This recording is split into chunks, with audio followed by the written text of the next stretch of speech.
Hello everyone, I'm Haoxiang Zhao and this is the lab report for lab 3. And the topic is the black hole and the trajectory. So in this lab we will discuss two scenarios virtually based on the coding. And the first one, we will look at one star that's orbiting around the black hole, and we will estimate the mass of the black hole based on the rate of change of momentum of the star. And in second scenario, we will look at one spaceship that is landed on the planet closely orbiting around the black hole. And we will design the initial velocity of the spaceship launched from the planet so that it can closely observe the black hole. That we will also need to avoid any collisions to allow the spaceship leave safely. So there will be two principles we will mainly use for this lab. And the first one is Newton's second law, mainly states that the rate of change of the momentum is determined by the external force. And since all the objects we discuss here are not in equilibrium, which means the net force is not zero, we will analyze the net force considering the parallel and perpendicular components, which we will discuss in a minute. So here is my shell code. So in first scenario, since there are only two objects interacting each other, we assume that there's only gravitational force acted on the star. And we can derive the mass of the black hole according to the gravitational formula. And to get the gravitational force, which is also the net force, we will calculate that based on the two components we discussed.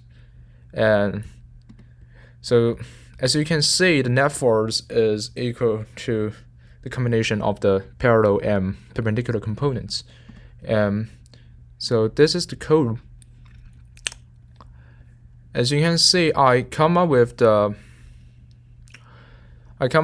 net force at first, and I calculate the parallel net force based on the magnitude of the change of the momentum, and finally I come up with the perpendicular net force based on the earlier two results, and I calculate the mass of the black hole, as you can see, in each time interval. And since the estimate is not accurate, I sum up all the records of the mass, and I finally come up with the average mass, which is gathered by the sum divided by the number of the time intervals we update.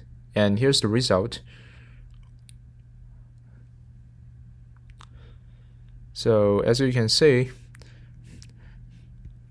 the mass is basically about 2.1 e positive 34, which is a pretty big number. In the second scenario, we will look at three objects that's interacting each other, also with the gravitational force. And we will discuss the planet and the spaceship individually as the system for the scenario. And as you can see, we will use the result from scenario 1 into the calculation for 2. And we calculate the net force acting on the planet and also on the spaceship separately, based on the parallel and perpendicular components. And all these things are based on the mass of the three objects and also the velocity of the planet and the spaceship. And we will adjust the speed of the spaceship in x and y components so that we can get different results. And so here is my result.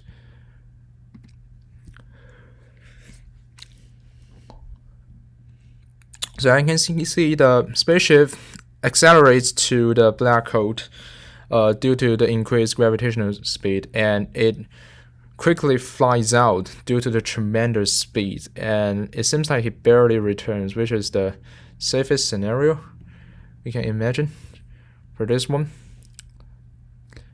So in a nutshell, all we do here is that as we assume the existence of the black hole, we can calculate or estimate the mass of the black hole based on the observation of the momentum change of other planets so that in this way we can properly design a safe journey for the spaceship to travel around the black hole.